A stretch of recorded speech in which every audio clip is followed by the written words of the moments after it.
Mesdames, Messieurs, merci de nous rejoindre sur Moto TV pour ces nouveaux rendez-vous de l'actualité. Nous commençons par les sommaires.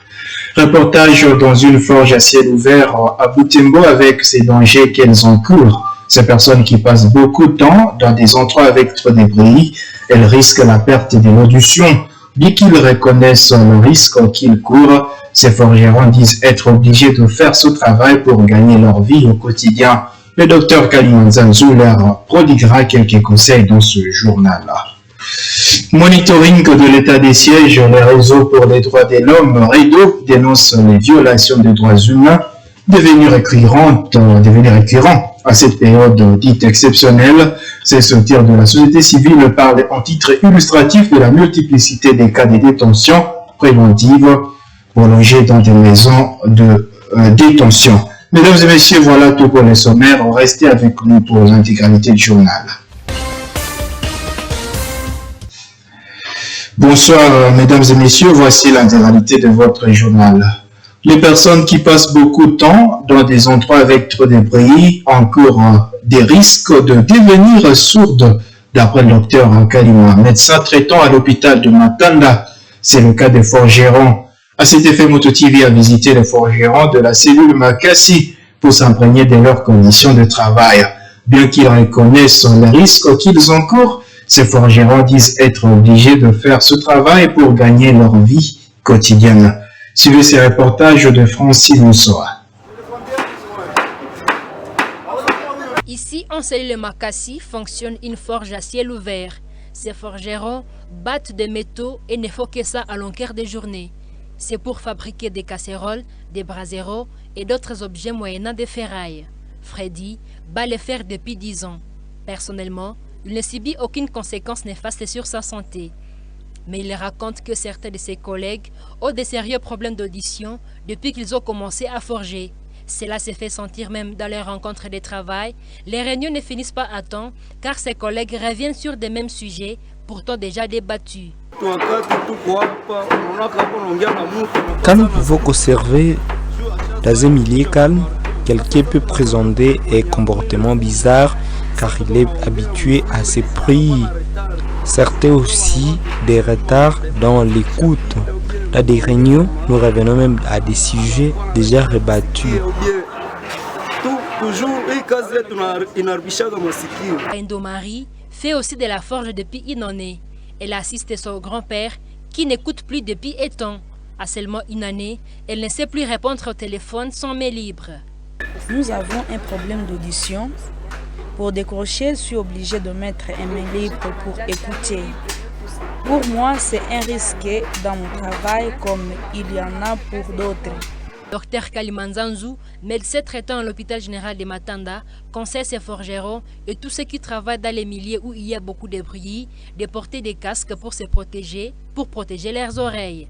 Et pour ceux qui accusent déjà les problèmes, ils doivent se faire consulter par un médecin.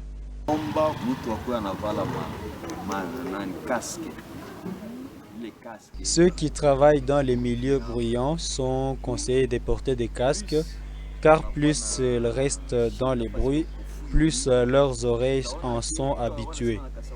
D'où pour leur parler, il faut crier.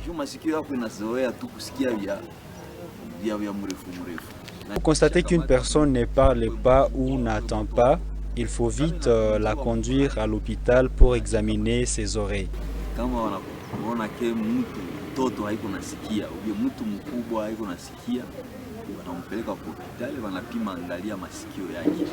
Bien qu'ils reconnaissent les risques qu'ils courent, ces forgerons disent être obligés de faire ce travail pour gagner leur vie.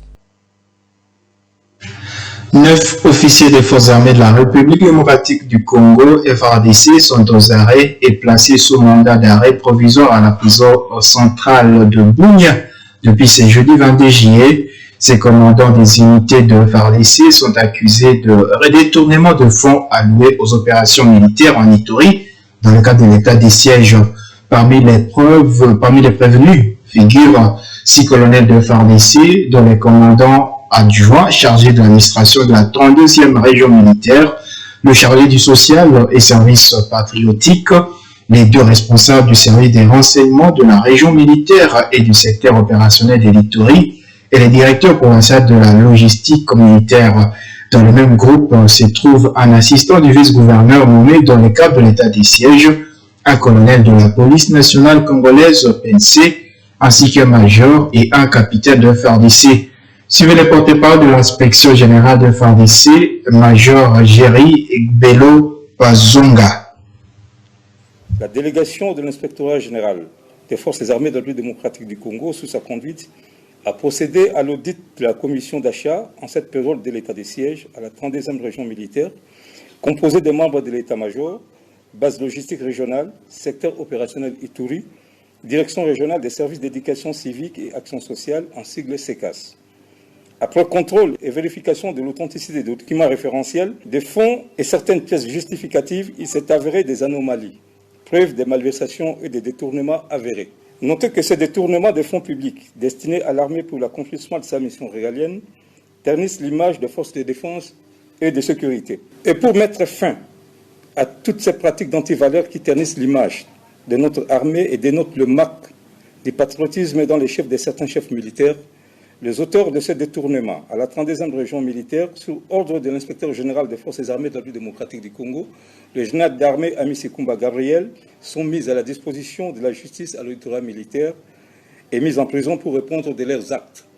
Il s'agit de colonel Land Walter, commandant adjoint en charge de l'administration et logistique à la 32e région militaire, colonel Diama Josué, directeur régional des services d'éducation civique et action sociale, SECAS, lieutenant-colonel Mukanda Salebombo, directeur administratif à la 32e région militaire, lieutenant-colonel Kimfuta, T4 du secteur opérationnel Ituri, 32e région militaire, major Sadik Delphin, commandant de la base logistique centrale de la 32e région militaire, commissaire supérieur principal, Kamboloa Mumbwe Laurent, assistant du vice-gouverneur Ituri, lieutenant-colonel Love Zeoula, TD secteur Ituri, capitaine Patrick Kimenesa, secrétaire à la 32e base logistique régionale. Le contrôle continue. Le réseau pour les droits de l'homme, REDO, dénonce les violations des droits humains devenues récurrentes à cette période d'état des sièges. Cette structure de la société civile parle en titre illustratif de la multiplicité des cas de détention préventive prolongée dans des maisons pénitentiaires. Le REDO suggère aux juridictions civiles qui viennent de reprendre le service d'accélérer leur procédure de traitement de dossiers pour éviter que ces situations perdurent. Suivez son coordonnateur, M. Wassi Vignois, dans ses propos recueillis par Joël Tali. Il arrive des fois qu'un détenu passe 4 jours sans être auditionné, ce qui est aussi une violation des droits humains, puisque la loi dit que dès qu'on vous amène devant un OPJ, ou avant même de vous amener dans un cachot ou dans une prison, vous devez d'abord être auditionné, qu'on trouve si vous êtes fautif ou pas. Mais malheureusement, il y a des gens qui passent 5 jours sans être auditionnés, puisque l'auditeur ou les magistrats militaires est débordé. Pour nous, depuis qu'on a décrété l'état de siège, il y a beaucoup de cas de violation des droits de l'homme. Il y a nos jeunes militants de la Lucha qui a raté même l'examen là de jury, puisqu'il était détenu, alors que ce dossier, pour nous, pensons que c'est un dossier vide. Pour un dossier vide, il est en détention. La procédure est bloquée puisque le dossier était déjà fixé devant le tribunal de paix de Butembo. Et on a interdit aux tribunaux de ne plus poser des actes dans les dossiers répressifs. Parlons éducation. Dans l'optique de la réforme du secteur de l'enseignement supérieur et universitaire, le ministre Moïno Nzangi Mutombo a procédé à l'ouverture de l'atelier préparatoire des états généraux des l'ESU, c'est jeudi 22 juillet 2021, devant les participants, essentiellement de professeurs et chefs d'établissements publics et privés. Le ministre a signifié que cet atelier se concentrera sur un seul objectif, qui est celui d'aller de l'avant pour que le système LMD soit effectif sur l'ensemble du territoire national. Je vous propose de l'écouter. Cet atelier est très important pour notre secteur. Nous voulons que les états généraux que nous allons avoir dans un mois soient correctement préparés, que toutes les grandes intelligences de notre pays se concentrent, comme ce que vous allez faire tout à l'heure, pour nous dire ce que nous allons donner comme orientation. à ces États généraux pour qu'à l'issue de ces États généraux, nous puissions prendre des mesures courageuses pour réformer notre secteur et les remettre sur les rails. La plus grande réforme que nous avons, vous le savez, elle a été consacrée par la loi 4, c'est notamment la réforme du LMD. Aujourd'hui, je suis appelé à signer des diplômes dans les mêmes pays, des diplômes de licence de 3 ans. On m'amène au même moment des diplômes de licence de 5 ans. Et quand je suis arrivé, j'ai dit que c'est anormal. Nous devons arriver à lever les options. Et nous sommes de grandes intelligences. Je crois que nous allons définir au cours de cet atelier des trajectoires pour nous aider à surmonter les obstacles qui nous empêchent de pouvoir réaliser ces réformes. La mère honoraire de Butembo, Kahindo Lusenge Alphonsine, décédée lundi dernier, a été inhumée ce jeudi 22 juillet à Bunyuka.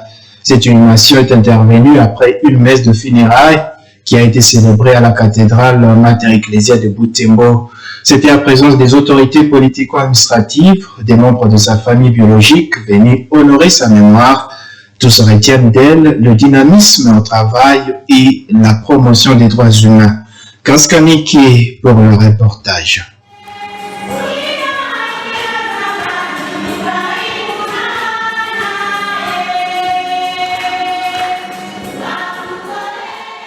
C'est à 9h de ce jeudi, lorsque la messe de funérailles est dite ici à la cathédrale Mater Ecclesiae de Butembo. Plusieurs personnalités de la ville, les militants de différents partis politiques, ainsi que les membres de la famille de l'illustre disparu prennent part à ces cérémonies funèbres. Dans son homélie, l'abbé Patrick Kassolene s'est appesanti sur les vertus politiques qu'avait Madame Alphonsine alors en vie. Les sols et les sous-sols appartiennent à l'État. Et elle a compris que c'était anormal que celui à qui les sols et les sous-sols appartiennent, qui reste tout le temps locataire. Vous savez, la mairie était locataire, non loin d'ici, c'est pas ça. C'était ça, et Maman Alphonsine, évidemment, ils avaient préparé le projet avec Singa Sebeye, qui était maire. Et lorsqu'elle a été maire à l'intérim, c'est elle qui a mené la mairie dans sa propre maison. Est-ce qu'on peut applaudir pour ça? Une série de mots de circonstances s'en est suivie. Dans leur témoignage, les membres de l'ADDF reconnaissent de Madame Alphonsine la qualité de dynamisme exceptionnel dans la défense des droits de la femme et de l'enfant. Elle a insisté sur la transparence et l'honnêteté devant régner en toutes choses. Elle aimait le dialogue, promet l'autonomisation de la femme. Elle nous interpellait toujours à la conscience professionnelle et supervisait les activités planifiées. Animée de l'esprit de travail bien fait, elle n'aimait pas la légèreté dans le travail. À 12h30, le corps de l'illustre disparu a été levé de la morgue de Matanda. Ici, l'on a procédé à certaines cérémonies pour la remise des insignes ecclésiastiques. Après cela, les autorités de la ville, les militants de différents partis politiques, ainsi que les membres de la famille ont déposé leurs gerbes de fleurs.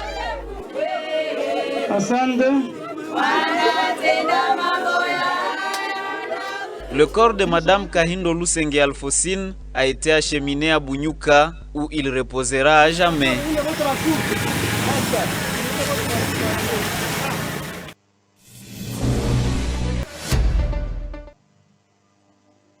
Information de sport, c'est une véritable vague au sein du TP Mazembe de Lubumbashi.